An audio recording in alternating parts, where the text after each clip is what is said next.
We'll start with Sean in the nice blue suit. Kevin, what did you get from the organization in this trade?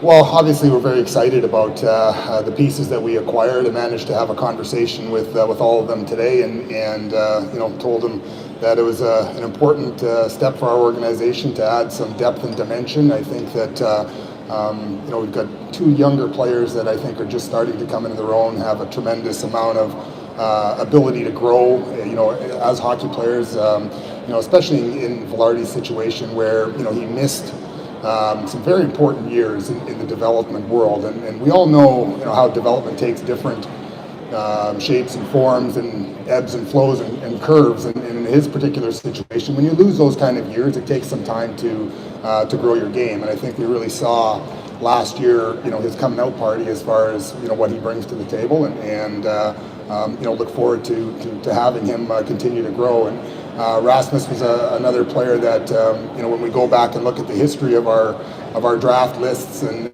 we had him in his draft here ranked very high. We didn't have a pick that year, and so again, it's excited to get a player that can grow. And Alex, we get a player that brings a lot of different things to an organization. His on-ice stuff is really good. He's a good two-way player, brings, lots of different aspects of the game to, from a player standpoint there. But, we've heard great things about him as a person, great things about him as a character teammate. And so real excited to have that. And then, the opportunity to get the second round pick gives you the chance to continue to build for the future.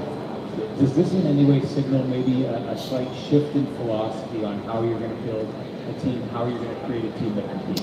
Well, we've got a lot of good pieces, obviously, and I think if you take a step back, obviously we didn't achieve what we had sought out to last year is go deeper into the playoffs and ultimately try to win.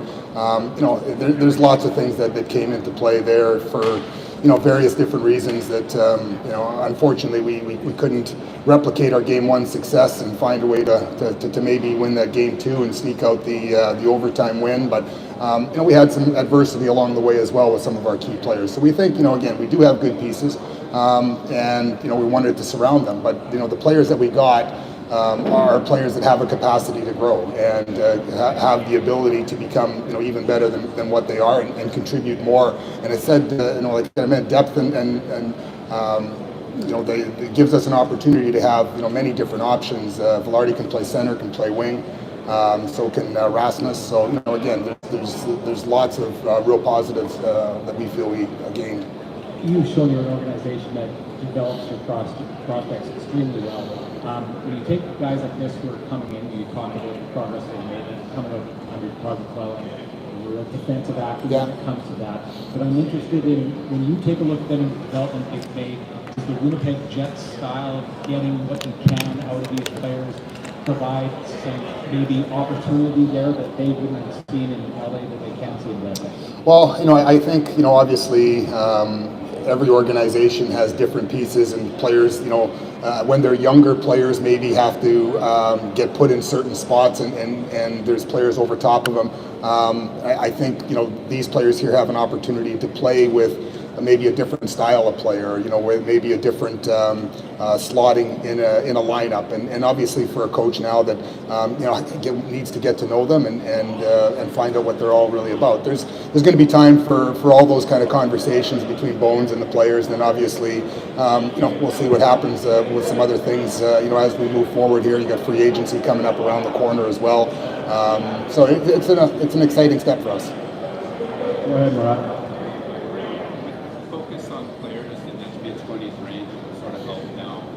Does that maybe signal a little bit what you might be looking for a Connor Hellebuck transaction?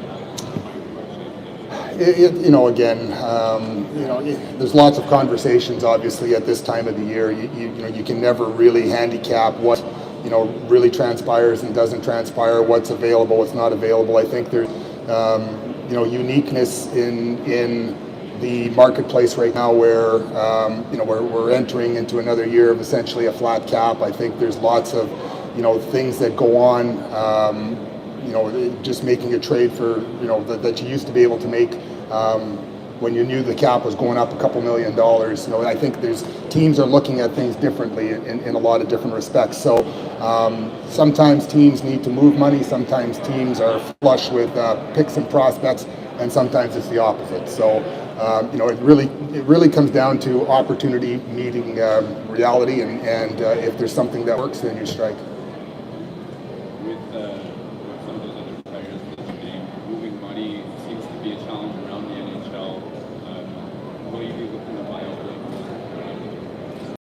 So there's obviously we're looking at all our options with Blake, and you know, buyout is one of the options that you know, that we are looking at. But you know, sometimes you can get creative in this game as well, and you know, you're looking at all the different options before you make your final decisions. With respect to Cheveldayoff, who are under great contracts in terms of the cap hit right now, is it easier for you with a one-year deal at 100 or something extended? You know, again, it's each situation is different in its own individual right, and you know, for us, you know, Helly and Scheif are big parts of our franchise, and again, at this time of the year, I know it's an uncomfortable thing where, you know, there's lots of different conversations that, you know, that do go on, but you know, for us right now, our focus is that, you know, they're Winnipeg Jets, and we're looking forward to moving forward with them. Just going to the trade with LA, what's the level of disappointment that things didn't work out with you? You acquired him, obviously wanted to keep him for a long time. Where do you put a fall on how this is going? Well, you know, again, it's in this game here, players obviously at a certain point in their careers get choices, and they earn those choices, and you know, you'd have to ask Pierre-Luc, you know, in his mind why he made the decisions that he made. But you know, for us as an organization, you know, you have to take chances, you take swings at things. Some of them work, some of them, you know, you have to pivot and move in a different direction. I do believe that you know, this opportunity that we had to acquire these players, you know, does serve our organization very well. Like we're a much deeper team. We have, you know, again, our first, you know, kind of top nine now has a lot of different kinds of players that, you know, can come in and contribute in a lot of different ways. So, you know, again, it'll give an opportunity for a player like Cole Perfetti to, you know, to grow. You know, he was a top 10 draft pick for us, and as a centerman, and this is an opportunity, and that's what's important. I think when, you know, when we look at the evolution of franchises, you look at the development of franchises, you know, everyone can say play the young players, but you have to have the opportunities in front of them, and that's, you know, those are things that, you know, you sometimes you have to move players, sometimes you have to do different things in order to offer those opportunities, and now to be up to a player like Cole to take it. And you mentioned free agency. Just a general question: where do you see the market? In years past, with big names, not many big names. These big dates like July 1st trade deadline are losing a bit of their luster just because of the flat cap. It's not hard to make things happen. You know, I think what really makes it difficult is, you know, again, a lot of different mechanisms within the system. Obviously, the cap is the ceiling that you all have to work with. But there's LTI money in there. There's arbitrations. You know, there's lots of different things where, you know, you have to prognosticate. Like, you know, I think there's probably going to be situations where players aren't going to get qualified because their ARB number just, you know, isn't good, and you know, so those are things that, you know, as management, you're always pondering, you're always looking at. You've got your own RFA situations where, you know, sometimes you have to bridge a player, but is that always the best thing, or is it better to go long term? You know, so. That's where I think the free agency, you know, situation, it ebbs and flows. But I think you look at a lot of teams trying to lock up, you know, players as long as they can. And again, some players want to get locked up, some players don't. You know, selling free agent years is not, you know, what some players want to do. So, you know, again, it's an interesting time. It's a fun time to be a part of it, and you know, especially today when you have an opportunity for the draft. It's you know, this is where again you sit in your final meetings with your scouts, and you know, you start to really hear the passion in their voices for some players. You know, that's what this is about. Everyone here, Derek Andrews, NHL.com. Just want to ask you about, you feel your team is still in that championship window, and if you have to make some moves, you're doing it based on trying to, you know, win now mode type thing?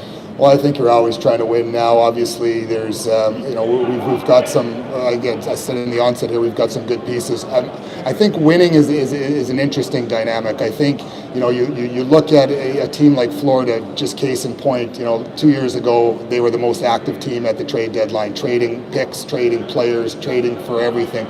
And obviously, didn't have the success that they want. Last year, I could be mistaken, but I don't believe they made a significant deadline deal trade.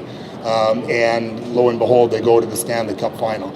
So again, I think, I met with the coaches yesterday, and we had lots of discussions about the players that we acquired. And for coaches, they want to know who's their team, and then they start talking about how do we put it together, how do we win, how do we, what's our angle, what's our approach going to be? Do we have to tweak some systems? Like this is the group we have. Can we play like this, or do we need to play like this?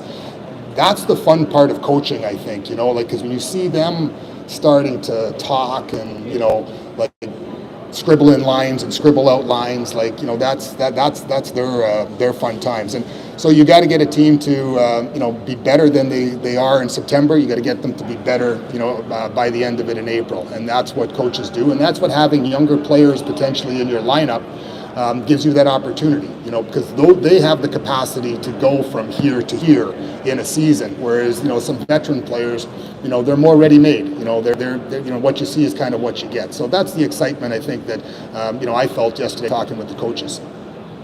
Wrap it up with us over there. Hey, Kevin, how would you characterize how busy you've been, now that the Pure League Watch Rate is done, talking to your colleagues about Connor Hellebuck and Mark Scheifele, and if those deals are not made, how comfortable are you with those players coming back and expiring contracts?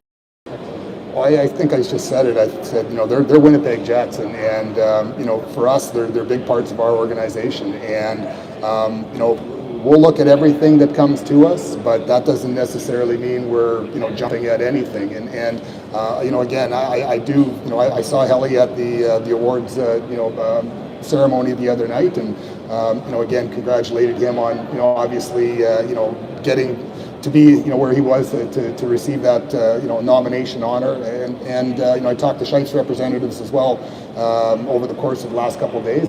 Told them look, we're listening, but obviously it's got to make sense for the Jets, because these are good players and these players can help us win.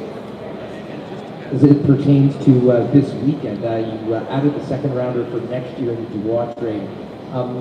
With the quality of the player in this draft, have you considered you're looking to potentially add another pick tonight or early tomorrow? Again, it'll depend on what the opportunity is. Some guys are looking to move up. Some teams are looking to move back.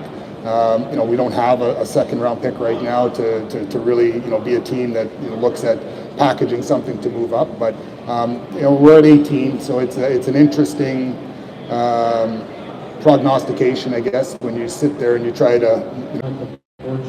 Is that sort of what we can see? No, potentially. Again, it's. Everyone talks about making trades. There's, the fit's got to be there for both sides. I think that, one thing that, we've, been able to do is grow some young defensemen to the point where, we have to make some decisions, on them. We do have a good veteran core of guys. We do have, young players like Sandberg and Heinola and Stanley and Chisholm, as you had mentioned. So I think it's a good situation to be in. What ultimately will be at training camp, there's a lot of runway before that. Thanks very much.